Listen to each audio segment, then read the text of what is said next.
Hi folks, welcome to episode 1 of my channel, Not a Linux Guru Guy. I'm Rick, and I'm not a Linux Guru Guy, at least for the time being. I'm sure some people will be wondering about the title of this channel, and I'm here to enlighten you right after the intro.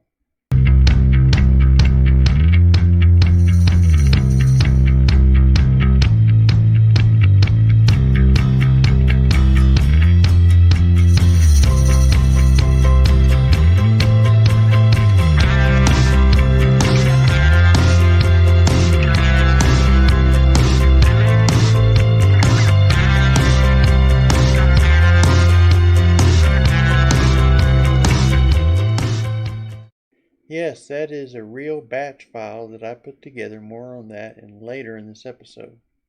So why don't I label this channel the Linux Guru Guy instead?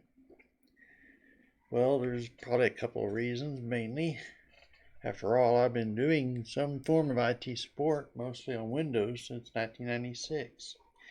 Since I've retired, thanks to Parkinson's, I've been using different Linux distros as my primary daily driver since July of 2011.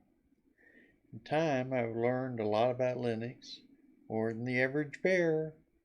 That said, I frequently need to do internet searches to find the answers to various problems. I don't have tons of commands that I can rattle off the top of my head, and you can find plenty of people who know far more than I ever will. However, I know it isn't what you know that gets the job done.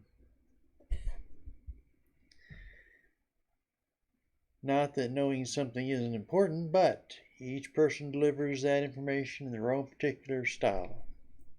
So here's hoping you'll enjoy not only my content, but how I deliver it. Because while I'm not the most knowledgeable guy on YouTube about Linux, I do know a good bit. Will have my own unique way of approaching the various subjects related to Linux. So I do hope by the end of this video that you'll feel you've received enough both in content and entertainment that you'll click that subscribe button and the notification bell. Despite the name of this channel, I do tend to like using the terminal over the GUI, which for all you noobs out there means graphical user interface. Though I do some things through a GUI over the command line, so go figure. I've never taken any classes in how to use Linux. My training has mostly been through trial and error through the road of hard knocks. So because of that, I felt I could identify more with the average user of Linux, who generally is not a guru. I also admit to being slightly influenced by the old TV series called, if I'm remembering correctly, Dinosaurs, where the baby dinosaur kept calling the dad, not the mama, as he beat the dad with whatever was on hand. So part of the reason for the title was I didn't want to put out their false advertising.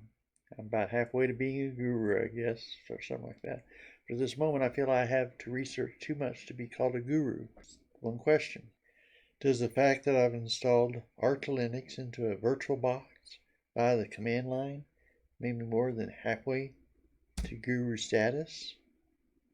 You be the judge.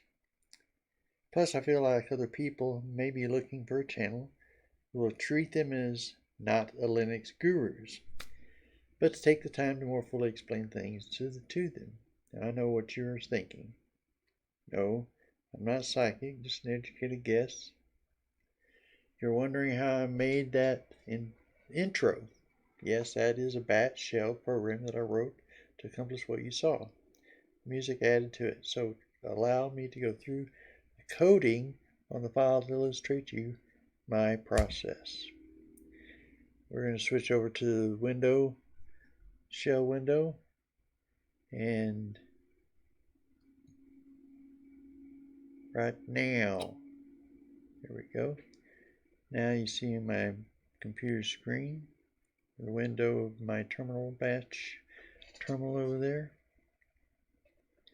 and we will get started. Okay, yeah, the intro Oops. Enter SH. SH is stands for shell, and it's a common ending for any batch scripts that where you don't have to end it in that batch script, because what determines whether you can execute it or not is, say, the executable variable in the thing. All right, let me show you what I'm talking about real quick.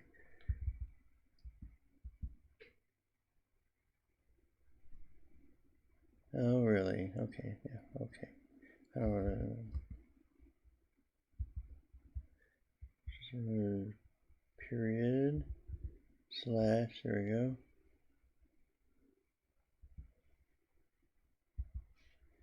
Bin intro sh. Now you see over here, this little X means that no matter whether you're the owner of the group, the owner of the file, the group attached to the file, which is RickRick, so it's me, or anybody else, you can always execute this file. That's what determines whether it's executable. You said with using chmod command. We'll get into that maybe a later time if we need to. But anyway, that's what decides that whether that's executable program or not, is this little X here.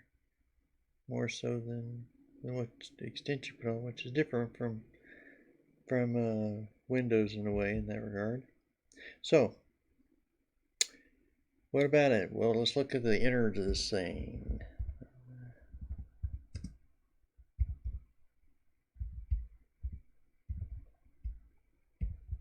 Yeah, I have my own bin directory, which is kind of where programs reside on Linux. They also actually reside in a lot of spots.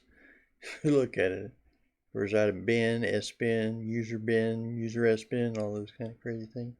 So I just create my own bin file where I can take all the programs I create. Okay. Now here we are in the innards of this here file. You see the first thing happens, it clears the screen, moves the cursor to center on page, and waits 2 seconds. It does that by accomplishing that with a clear statement. And the echo means it's going to print it out on the screen. Now the little -e there, what that is referring to is that, well, that the string that it wants to print out on your screen is going to contain what's called escape characters. See that backslash there? That's always an indication in Linux that you got escape characters. So if I just don't put that -e there, it's going to print out /n, /n, just like you see it there. But if I put that -e on it, it says what following contains escape characters. So everything has a / whatever will be treated not as a printing just as it is literally, but it will become a series, in this case 5 lines, 6 when you consider the echo also creates a new line. So it'll create 6 new lines that will go down the center of the page approximately, roughly speaking. Set up where I want to start anyway, put it that way. Then sleep for 2 seconds. So it'll pause and it'll wait for a couple of seconds. Okay, the next thing you see there is set up as display variables. Now, these are full of /t's, which is short for /tab. So all those are escape backslashes, and then I have to add in the new lines for each one. Now you notice these are all separated spaces. In the first one, this I1 sets up what is the acronym for Not a Linux Guru Guide channel. And so you see a capital N, then you see a capital L, capital D, and capital D, and mixed in there with various amounts of /t's in front of them, which obviously space tabs it out further and further over each time. And then at the end of each one, you always have a /n, which gives a new line. Otherwise, it'd all be one long line of text. That would be very good. Okay, and then you see it more clearly in I2, 3, 4, and 5, and 6, which print out the not a Linux Guru guy spots. It tabs it to the correct amount of tabs, and you have not a Linux Guru. I have enough spaces. Now, why are there spaces? Because in the for statement is going to come, which all these are basically are going to be the content for the for statements. It's going to echo each character, group of characters separated by spaces in the line. So here is the first one you have right here is print out acronym. So it prints out this T1 line, which prints the acronyms across the thing, across the screen. That's what it's called. Yeah, screen. See, I told you what a Linux Guru guy. So yeah. So anyway, then you move your cursor up back to the beginning. Now, this is a tricky part because this is one part I had to do a little research on because I didn't know if you could do this or not. And you can, yay! Is to move your cursor backwards. How do you do that? Well, echo en \033. That's code for I'm going to move this cursor somewhere. And 033 left bracket. Now 5A moves it backwards, 5B moves it down, up, down, up, down, up, down, kind of like that, you know. So I wanted to move my cursor up 5, and it'll get, because when you print to the last G down there at the bottom, it's 5 lines back up to the top where you want it to be.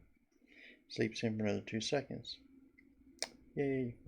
Now you notice I have an N as well as a hyphen E. I got a hyphen EN this time now. The N basically suppresses carriage returns or new lines. Why do you want to do that? Well, basically because if it gives me a new line, then I'm going to have it veer off, especially when it's printing out the knot. You want the knot all to be in one piece. You want one piece on the screen. You don't want it spread out all over the thing. So you have to have that N on it, which tells it there's escape characters in here, and I don't want to print out any new lines when you're done. Okay, then now the following, those are 6 for loops here. Basically fill out the acronym with full text from the variables that are up here. And to do that simply by putting V3 in there and I2, and so it prints out not. It goes through that I2 and prints out the not, and at the end of that it'll echo 1 carriage return in order to move it to the next slot. And it does the same thing for I3, I4, I5, and I6. And what you have when you're done is the whole thing printed out. So then I move the cursor down another 5 or 6 new lines there. 5 new lines. And then I'll let it sleep for 15 seconds, 15 seconds, and then it will do the trick. And by then I've already kicked off of it by the time it finishes all that. So you see, that's the intro. And actually I made one little change from what you saw in the actual intro. Because I made one change to it, and that's the A that prints out on the intro. I don't have it printing out on here. Let me show you what I'm talking about. So Now I have the bin in my bin set up as a path variable, so I have to hang intro. Whoops. It helps if you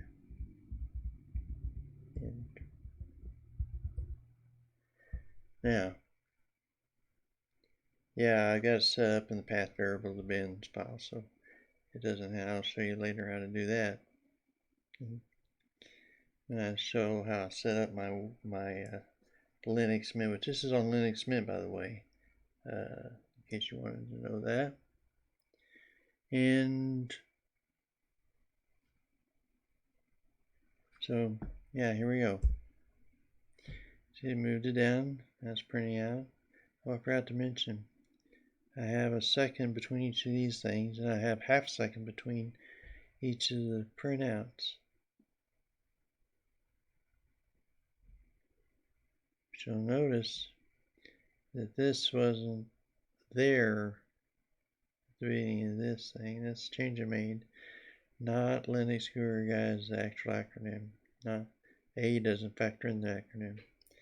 So I really shouldn't have had that on the intro. I may change that at some point when I get around to it. But yeah. So I had skipped that line and went not Linux Guru Guy NLGG. And then when I came back through, I let it put the A in there. Right, like I planned. So that is how I did that. Important thing though is to don't forget before heading out, like, subscribe, click on the notification bell so that you can stay up to date on any new videos that I put out whenever I put them out. Any time of the day or night or whenever, you'll have them there. Thank you for watching. Bye.